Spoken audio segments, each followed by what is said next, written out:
이 시간 열왕기하 1장 1절부터 12절까지의 말씀 가지고 변하지 않는 굳은 마음이라는 제목으로 하나님의 말씀 나누도록 하겠습니다. 여러분, 이제 매일 성경 묵상이 이제 길고 긴 예레미야를 마쳤고요. 그리고 얼마간 시편 몇 편을 우리가 함께 살펴보았습니다. 그리고 이제 열왕기하를 시작하는 시간이 되었습니다. 여러분, 열왕기하는 역사서입니다. 역사서는 사건을 하나님의 관점으로 기록한 책입니다. 그냥 있었던 사건을 무미건조하게 그냥 기록한 그런 책의 내용이 아니라 하나님의 관점에서 이 역사를 우리가 어떻게 해석해야 하는지, 해석된 역사를 가지고 우리가 어떤 삶을 살아야 하는지에 대한 하나님의 뜻이 제시되어 있는 책이라 우리는 이해하는 것이 마땅할 것입니다.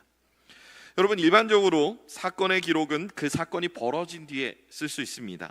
벌어질 일을 예상하고 쓰는 건 사실 사건의 기록이 아니라 예언의 영역인 것이죠. 그런 의미에서 우리는 열왕기 상하를 일반적으로 역사서라고 부르고요. 역사서는 벌어질 사건이 아니라 이미 기록된 역사를 기록해야 하는 책이기 때문에, 벌어진 일을 기록해야 하는 책이기 때문에 이 책이 언제 쓰여졌나라고 우리가 생각을 해본다면 사실 포로기가 적당한 저작 시기라 우리가 볼 수 있겠죠. 최소한 포로기 아니면 포로 기한기쯤이 될 것입니다. 그렇다면 이 책을 처음 접해서 읽는 독자는 누구이겠습니까? 포로기 이스라엘 백성들, 최소한 그렇겠죠.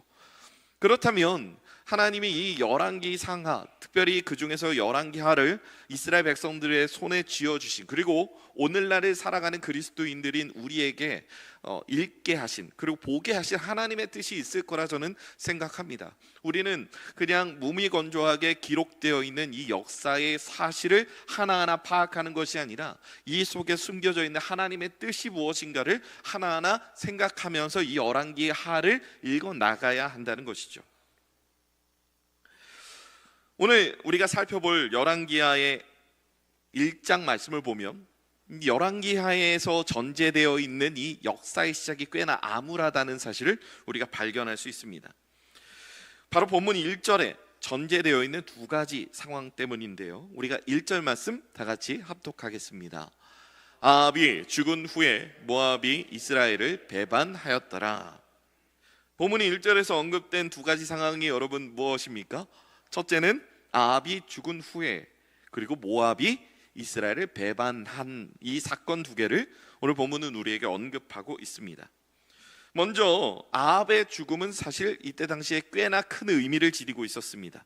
왜냐하면 이때 당시 북이스라엘은 오므리 왕조라는 일반 고고학에서도 발견이 되는 꽤나 강력했던 이름을, 그 위용을 자랑했던 오므리 왕조의 힘입어 굉장히 꽤나 전성기를 보내고 있었습니다.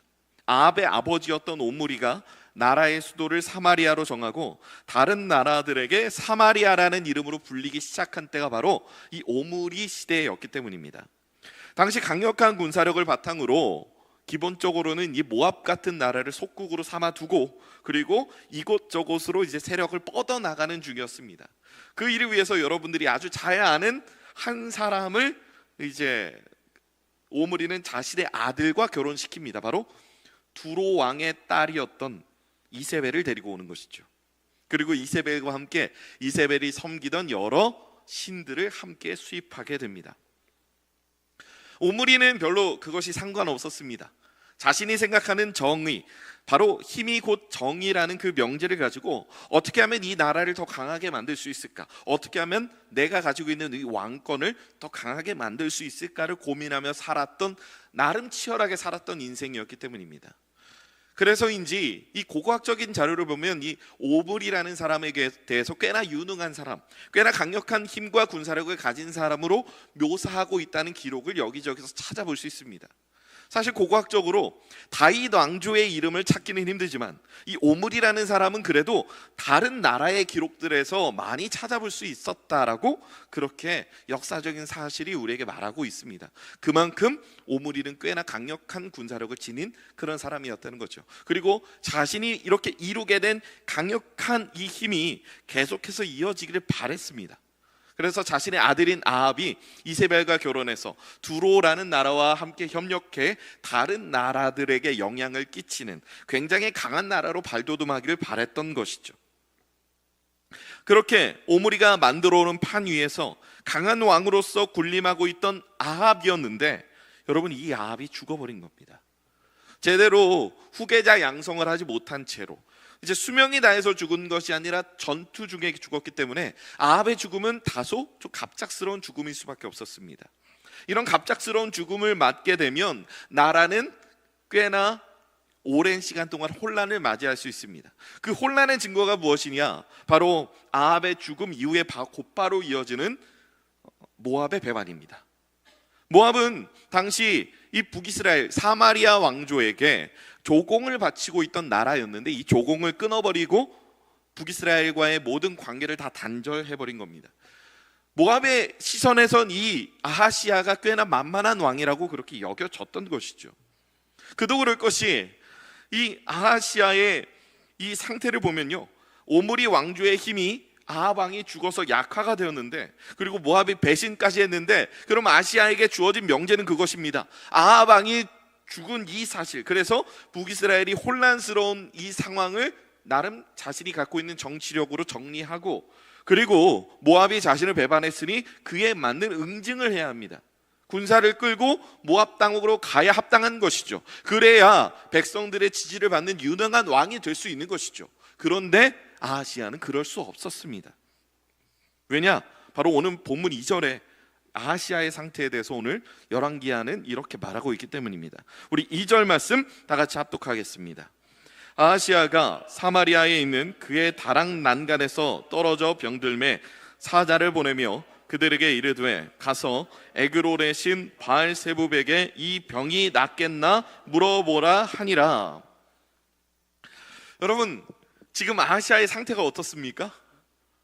오늘 기록을 보면 사마리아에 있는 그의 다락 난간에서 그가 떨어졌다라고 말합니다. 여러분 생각해 보십시오. 지금 아하시아가 무슨 전투에 나갔다가 부상을 당한 것도 아닙니다. 자신을 배반한 모압을 처단하러 갔다가 영광의 상처를 입은 것도 아닙니다. 그냥 매일매일 본인이 익숙하게 다니던 본인의 집 안에 있는 이 다락 난간을 오르락 내리락 하다가 그가 미끄러져서 떨어진 겁니다. 그런데 그 상처가 굉장히 중하여진 것이죠. 아하시아는 여기서 뭔가 깊은 고민을 했어야 했습니다. 자신이 제일 익숙하게 여기던 이 생활 공간 안에서 본인이 다쳤는데, 왕으로서 지금 체면이 말이 아닌 겁니다. 본인이 그렇게 위기에 처하게 됐다면 뭔가 다른 방법을 택해야 했죠. 아합은 어이없게 전투해서 죽었습니다. 이 아합으로 인해서 강력하게 만들어졌던 이 북이스라엘의 권력의 기반, 통치의 기반이 약화된 상황에서 본인에게 문제가 생겼고 계속해서 뭔가 몰락의 길을 가는 것 같으면 지금까지 따라오던 방법과는 뭔가 다른 방향으로 그는 어떤 방법을 취해야 했다는 것이죠. 근데 그는 전혀 그렇지 않았습니다. 여러분, 그가 취한 방법은 무엇입니까? 에그론의 신 바알세붑에게 사자를 보내요. 이 병이 낫겠나를 물어보는 것입니다. 여러분, 이것을 통해서 우리가 추론할 수 있는 상황은 무엇일까요? 아하시아의 이 병이 꽤나 중했나 보다. 그는 단순히 떨어져서 무슨 다리 하나 부러지고 뭐 접질린 이 정도가 아니라 내가 과연 이 병이 나을 수 있냐 없냐의 이 생사의 기로에 지금 아하시아가 놓여 있구나라고 하는 사실을 우리가 알 수 있는 것이죠. 아하시아가 어떤 부상인지는 우리는 정확히 추론은 할 수는 없습니다. 그렇지만 떨어져서 어디가 심각하게 다쳤다라는 이 정도까지는 우리가 확인을 할 수 있는 것이죠. 아하시아는 이렇게 본인에게 어떤 중대한 문제가 생겼음에도 불구하고 이 나라를 본인에게 허락하신 여호와 하나님께 자신의 상황과 상태를 묻는 것이 아니라 에그론에 있는 바알세붑에게 이 병이 낫겠나를 묻고자 한다는 것입니다. 여러분, 그렇다면 우리는 여기서 한 가지 사실을 확인해야 할 것이 있습니다. 도대체 바알세붑이 뭐길래? 뭔가 바알과 바알세붑 뭔가 차이가 있는 것 같은데 사실은 좀 비슷합니다. 바알을 부르는 또 다른 이름이 바알세붑입니다. 그런데 바알을 섬기는 어떤 제사장이 있고 바알로부터 신탁을 받는 어떤 바알에게도 선지자 예언가가 있는 것이죠. 근데 그 선지자 예언가가 이 블레셋 5 족속 중에 이 에그론이라고 하는 족속의 땅에 거주하고 있었던 겁니다. 그렇다면 바알세붑은 무엇일까요? 여러분, 바알은 영어로 로드, 주인을 뜻하는 말입니다. 그리고 세붑은 무엇이냐면 파리입니다. 그럼 풀어서 해석하면 파리의 주인이 됩니다. 여러분 그도 그럴 것이 왜 파리의 주인인가 하면, 이때 당시에 이 바알을 섬기는 이 예언가, 선지자가 이 바알로부터 신탁을 받아서 말씀을 듣고 전하는 방식이 뭐였냐면, 이제 주변에 수많은 날파리와 파리를 풀어놓는다고 합니다. 그러면 주변에서 앵앵하면서 소리가 들리지 않습니까? 그러면 그 파리가 날아다니는 소리 가운데서 바알신이 내게 말씀하신다라고 믿었다라고 합니다. 신탁을 받아서 말씀을 전할 땐 반드시 많은 숫자의 파리떼가 필요한 것이죠. 여러분, 어이가 없지 않습니까? 여러분, 파리는 어떤 곤충입니까? 여러분, 파리는 어떤 상황에서 왕성하게 자랄까요? 상한 것이나 썩은 것이나 시체가 있으면 파리는 왕성하게 활동합니다. 그것은 무슨 말을 뜻할까요? 하나님이 그렇게 멀리하라고 했던 그 부정한 것들, 시체, 그런 것들 틈바구니에서 본인의 생명을 맡겨야 하는 처지에 지금 아시아가 놓여 있다는 것입니다. 여러분, 더 웃긴 건 뭔지 아십니까? 아시아의 이름의 의미입니다. 여러분, 아시아의 이름은 어떤 뜻일까요? 아시아의 이름의 의미는요, 여호와께서 지지하시는 자, 더 나아가서 좀 더 직역으로 해석하면 이런 뜻입니다. 여호와께서 붙잡은 자. 여러분, 그림을 한번 상상해 보시죠. 여호와께서 붙잡은 이 아시아라는 시체에 붙는 이 파리떼에게 자신의 생명을 지금 맡기려고 여호와 하나님이 이렇게 붙들고 계심에도 불구하고 그 파리떼로 지금 나아가려고 하는 것입니다. 사자를 보낸다는 건 본인 대신 본인의 역할, 본인의 지위를 가진 누군가를 지금 보내고 있다는 것이죠.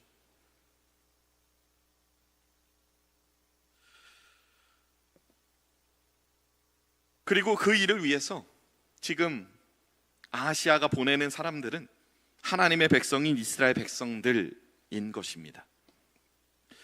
여러분, 이 모습이 아시아가 보여주고 있는 추악한 모습이라고 생각하십니까?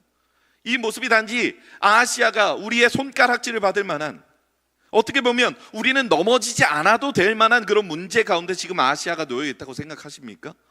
여러분, 사실 그렇지 않습니다. 오늘날을 살아가는 우리에게도 이러한 상황을 얼마든지 놓일 수 있습니다. 여러분, 어떤 의미일까요? 여러분, 이 사회는 이미 썩어버린 것, 그리고 썩을 것들에 자신의 마음이 얼마나 많이 뺏겨 있는지 모릅니다. 영원하지 않은 것에 자신의 인생을 걸고 그 영원하지 않은 것을 쟁취하기 위해서 다른 사람들을 짓밟고 아무리 큰 부정적인 일이라도 행하고 있는 이 사회의 풍토를 보자면 사실 그 죽은 파리떼를 쫓아가는 게 아시아만의 문제인지 헷갈릴 때가 너무나도 많은 것이죠. 로마서 1장 23절에서 사도 바울은 우리에게 이렇게 말씀합니다. 우리 1장 23절 다 같이 합독하겠습니다. 썩어지지 아니하는 하나님의 영광을 썩어질 사람과 새와 짐승과 기어다니는 동물 모양의 우상으로 바꾸었느니라.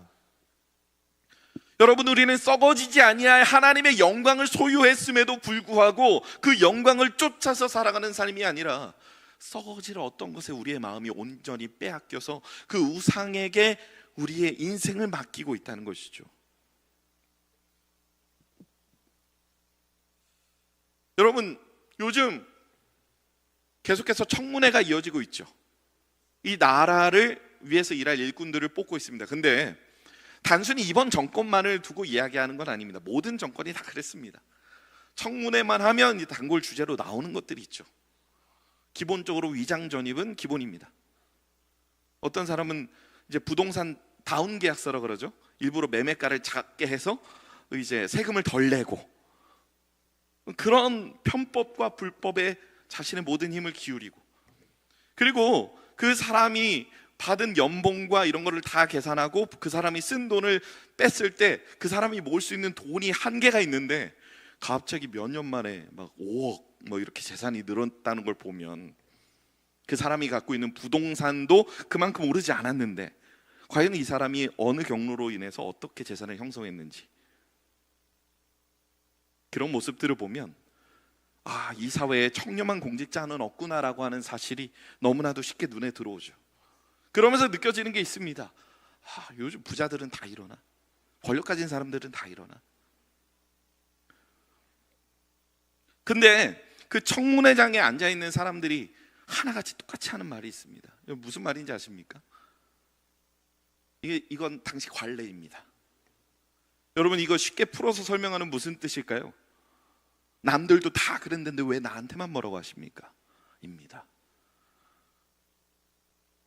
사람들은 이렇게 썩어질 어떤 것에 자신의 인생을 맡기며 이것만 있으면 내가 다른 사람보다 위에 있다라고 그렇게 이야기를 합니다. 여러분, 얼마 전에 또 이 대한민국 이제 합계 출산율 이제 보고서가 이렇게 떴다고 합니다. 이번에 몇 명일까요? 다행히도 0.7명의 벽은 지켰다고 합니다. 0.71명 전반기에 그렇게 0.7명의 벽은 허물어지지 않았다고 합니다. 그래도 이 나라가 기대하고 있는 어떤 고무적인 건 있는데 그것은 뭐냐면 그나마 이 나라가 좀 하나 깨닫게 된, 설문조사에 하나 깨닫게 된 게 있는데, 결혼을 해서 자녀를 출산한 가정은 이 결혼 생활이 굉장히 행복하고 인생에 가치 있다가 여기는 사람이 10명 중에 7명이나 된다는 것입니다. 아이를 낳아야 나의 삶의 인생에 가치가 있구나라고 느끼는 사람이 그만큼 있다는 것이죠. 그런데 거기까지 가는 진입장벽이 지금 우리 사회가 엄청나게 높습니다. 여러분, 왜 그럴까요? 여러분, 이 사회는 얼마나 줄 세우기를 좋아하는지 모릅니다. 학벌로 줄 세우고요. 근데 이 학벌이 언제까지 가는지 아십니까? 죽을 때까지 갑니다. 20살에 내가 받은 이 학벌이라는 훈장이 죽을 때까지 간다는 겁니다. 그러면 내가 원하는 학벌을 받지 못하면 원하지 않는 학벌도 죽을 때까지 내 꼬리표가 된다는 것이죠. 그리고 내가 받는 연봉도 이 사회 평균에 내가 얼마나 도달해 있는가라고 하는 사실이 꼬리표처럼 이렇게 따라다니게 되는 것이죠. 여러분, 요즘 아이들이 만들어낸 신조어, 제가 한 진짜 7, 8년 전까지 이제 유초등부 사역을 할 때, 그리고 초등학교 옆에서 아이들을 전도할 때 애들이 쉽게 하는 말을 제가 직접 들은 적도 있습니다. 여러분, 혹시 이백충이라는 말 들어보셨습니까? 한 달에 200만 원 버는 부모를 가진, 능력 없는 부모를 가진, 벌레 같은 부모를 가진 저 못난 아이들이라는 뜻입니다. 근데 그 말이 요즘에는 바뀌었습니다. 시간이 지났으니 이제 월급이 올라가는 거죠. 200충이 아니라 300충으로 바뀌었다고 합니다. 심지어 여러분, 요즘에 아이들끼리 학교에서 만나면 각자의 가정에 빈부격차를 확인하는 어떤 사인이 하나 있다고 합니다. 그 질문이 뭐냐면요, 너희 집 에어컨 몇 개야? 그리고 너희 집 에어컨이 천장에 달려있어? 아니면 세워놨어? 라고 합니다. 여러분, 애들이 그런 걸 어떻게 합니까? 그거 다 어른들이 가르치고 있는 것이죠. 그런 비교하기 좋아하는, 내가 남들보다 우위에 서 있다라고 하는 이 사실을 즐기기 좋아하는 이 세상의 풍토가 지금 이 사회를 엄청나게 망치고 있습니다. 그래서 결혼을 해서 애를 낳으면 자신의 인생이 가치가 있어졌다라고 믿는 사람이 10명 중에 7명이나 되는데, 그 진입 장벽이 너무나도 높아서 거기까지 가는 게 너무 힘들다는 겁니다. 내 아이가 그런 취급 받지 않을까? 지금 나만큼 가지고 있는 허름한 작은 빌라, 아니면 원룸, 투룸 이런 데에서 시작해야 되는 내 처지가 다른 사람들에게 많이 비난받지 않을까? 라고 하는 이 정말 견고한 진입장벽 때문에 사람들이 결혼과 출산으로 가는 이 장벽이 너무나도 높다는 것입니다.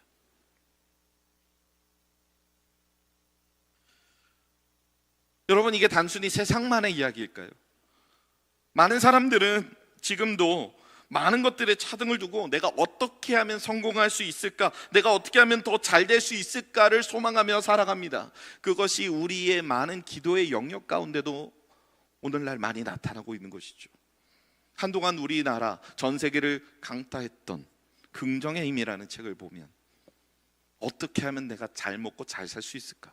어떻게 하면 내가 다른 사람들 위에 설 수 있을까를 집중하는 긍정의 힘, 이 적극적인 사고방식이라고 하는 이 잘못된 명제가 전 세계 교회 그리고 한국 교회를 망친 것이죠.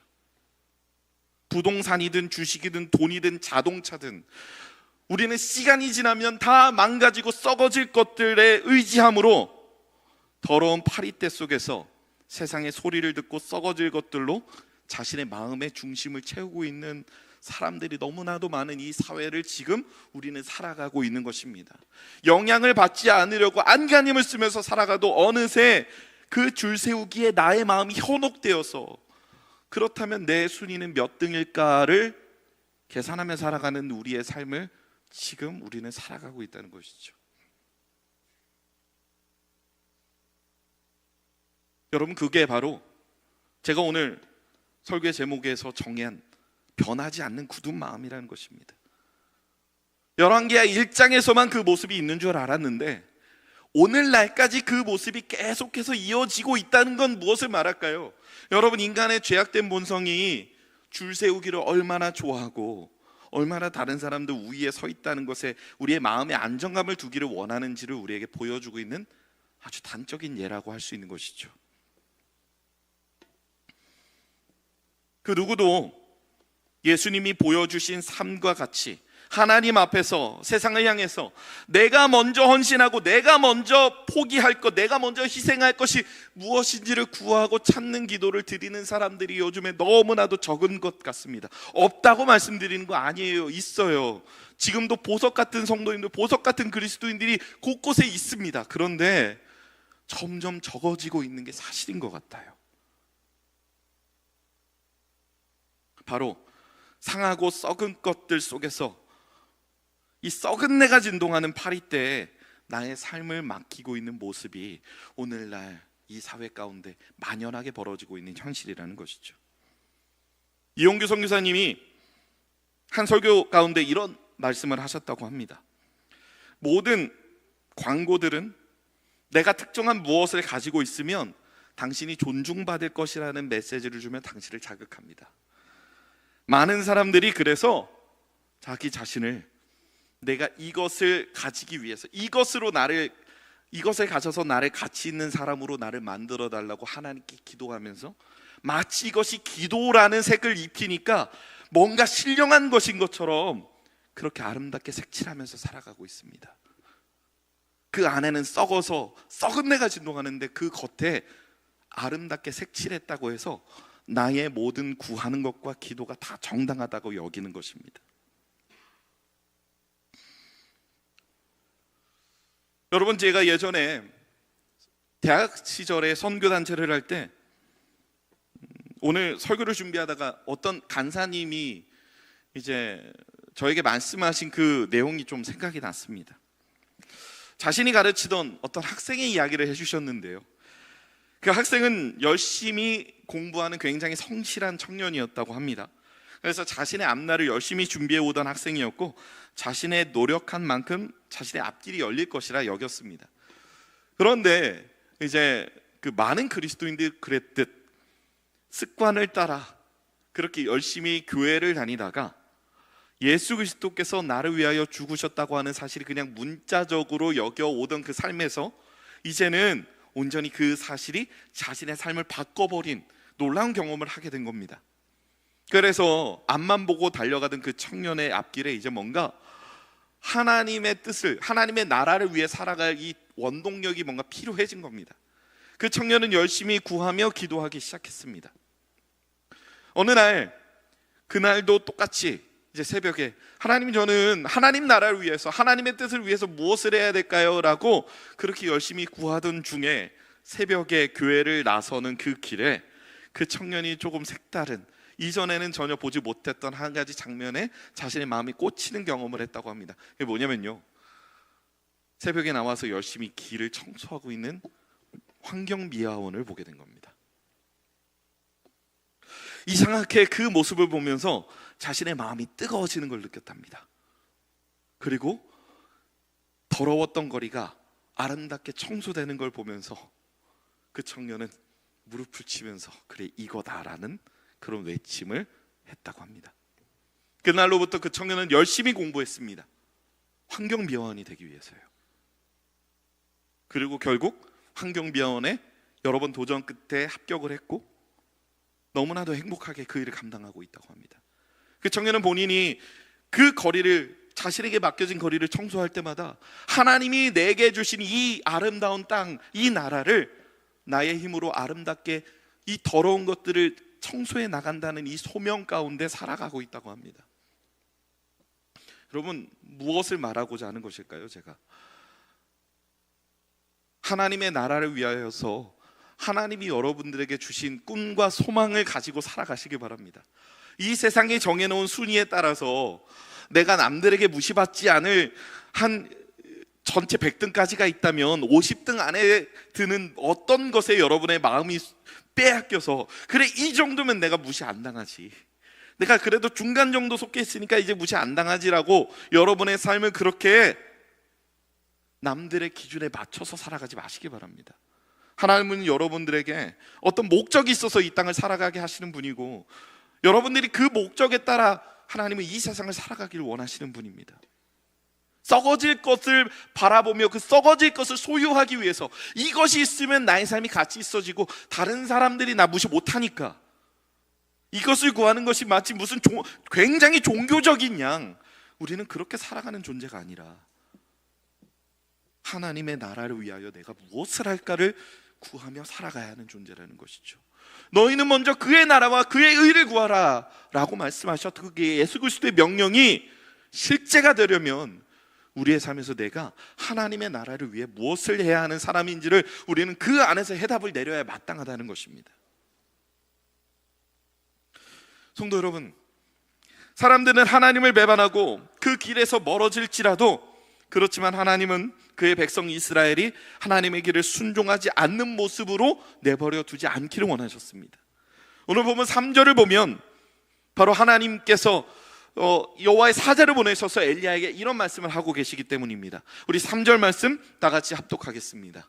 여호와의 사자가 기셉 사람 엘리야에게 이르되 너는 일어나 올라가서 사마리아 왕의 사자를 만나 그에게 이르기를 이스라엘에 하나님이 없어서 너희가 에그론의 신 바알세붑에게 물으러 가느냐. 여호와의 사자는 엘리야에게 나타나 아하시야가 바알세붑을 만나기 위해 사자를 보낸다는 사실을 알려줍니다. 그리고 그 사람들을 만날 것을 명령합니다. 오늘 본문의 핵심적인 장면이 바로 여기에 나타나고 있습니다. 이 핵심적인 장면은 그리고 이 열왕기하 전체를 지배하는 하나의 주제가 됩니다. 아주 큰 주제가 됩니다. 여러분, 이 모습이 무엇일까요? 바알세붑의 뜻을 구하기 위해 나아가는 아하시야의 왕의 사자와 여호와 하나님의 뜻을 구하며 살아가는 여호와 하나님의 사자인 엘리야가 지금 한 길 위에서 만나고 있습니다. 그리고 엘리야는 잘못된 길로 나아가는 그의 백성을 향해서, 아하시야 왕을 향해서 하나님의 뜻을 전달합니다. 계속해서 하나님의 뜻과 하나님으로부터 어긋나려고 하는 그 길, 이 두 길이 충돌하고 있는 이 모습이 열왕기하 전체를 지배하고 있는 하나의 중요한 주제라는 것입니다. 엘리야는 히스기야 왕의 사자들을 향해 여호와 하나님의 뜻을 전합니다. 선대 왕이었던 아합 왕의 길, 그리고 오므리의 길, 더 나아가서 북이스라엘을 세운 여로보암의 길을 따르는 아하시야를 돌이키기 위해서, 그를 따르는 이스라엘 백성들을 돌이키기 위해서 하나님은 그의 사자인 엘리야를 보내고 계시는 것입니다. 이것이 열왕기하에서 계속해서 이어지는 긴장 관계인 것이죠. 여러분, 열왕기하 말씀을 하나하나 쭉 살펴보면요, 북이스라엘 왕들과 남유다의 왕들에 대한 평가가 항상 뒤에 뒤따르고 있음을 보게 됩니다.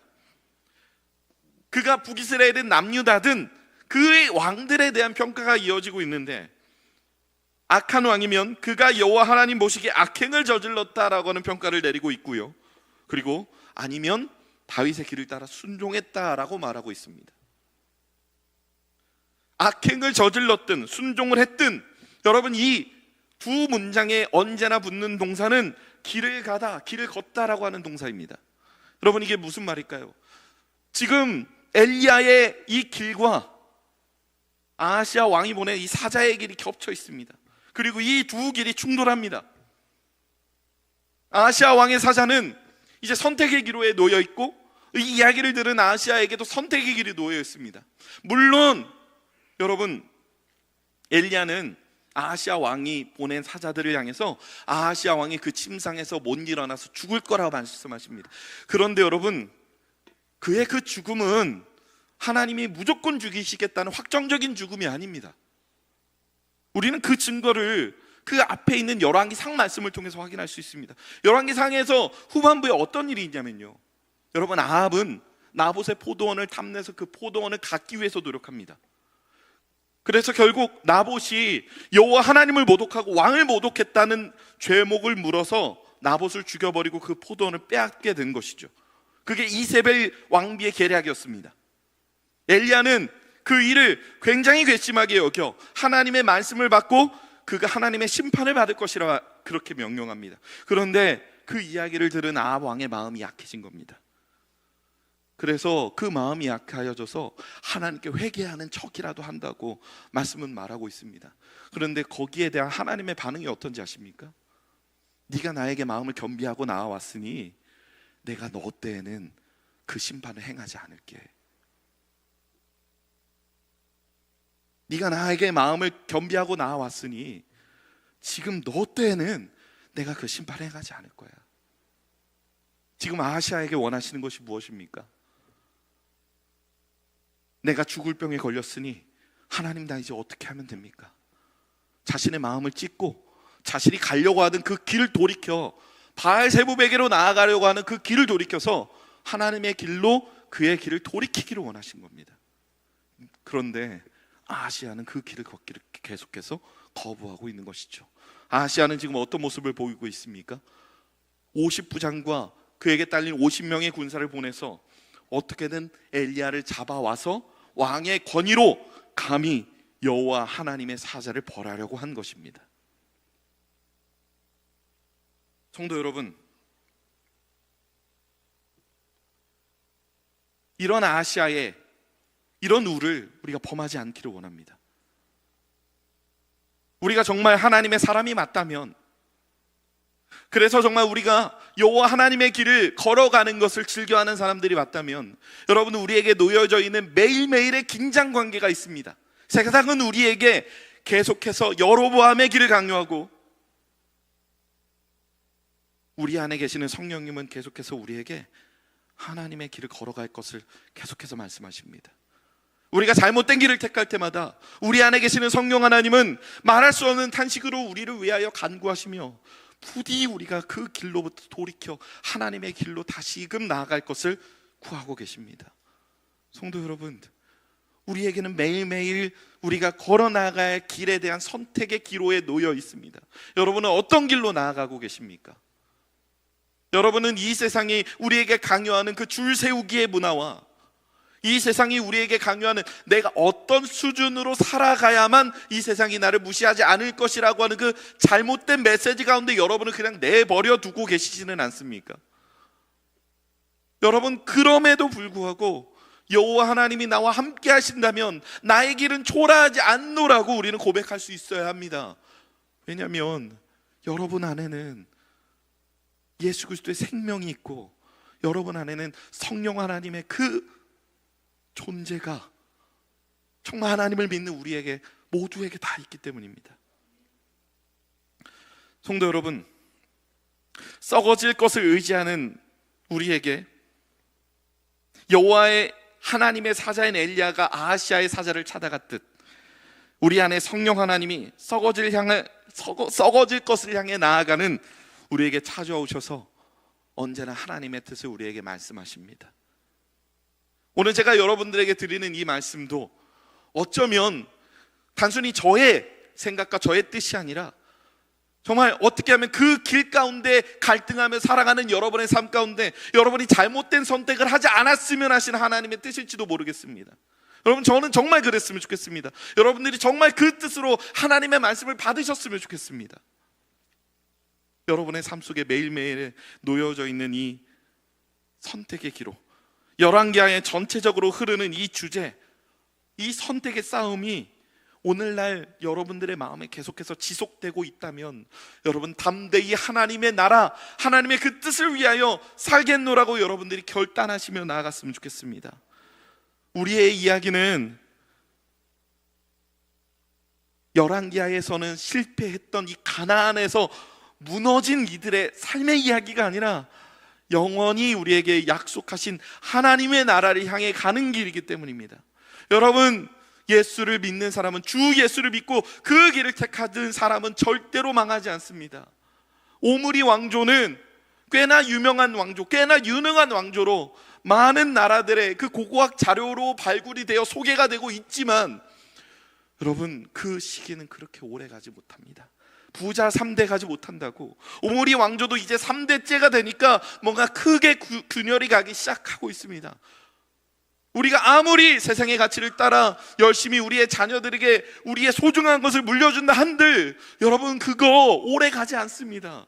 우리 자녀의 자녀쯤 가면 여러분, 그거 아무런 소용이 없는 휴지 조각에 불과하게 되는 것이죠. 썩어질 것을 향해 그들이 계속해서 그 길을 걸어나가게 내버려 두지 않으시길 바랍니다. 그들이 영원한 하나님의 나라를 향해 어려운 상황 가운데서도 아이를 낳으면 부부 가운데 10 중에 70%가 행복감을 느끼고 삶의 가치를 느끼듯 우리 아이들에게 세상이 말하는 가치에 우리가 도달하지 못할지라도 우리가 이 세상에서 누릴 수 있는 영원한 하나님의 나라의 가치가 있다는 사실이 여러분들의 삶을 통해 증명되었으면 좋겠습니다. 우리가 그 일을 위하여, 그 하나님의 나라를 구하는 일을 위하여 정말 계속해서 끊임없이 쓰임받을 수 있는 저와 여러분의 소중한 인생이 될 수 있기를 주님의 이름으로 축복합니다.